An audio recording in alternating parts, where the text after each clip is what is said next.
করা বিজেপির সদস্যগণ ভারত থেকে পুরস্কৃত 7 জন ব্যক্তিকে আমাদের কাছে হস্তান্তর করে।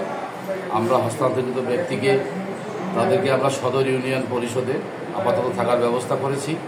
আমরা জিডিমূল্যে তাদের কাছ থেকে বুঝে নিয়েছি।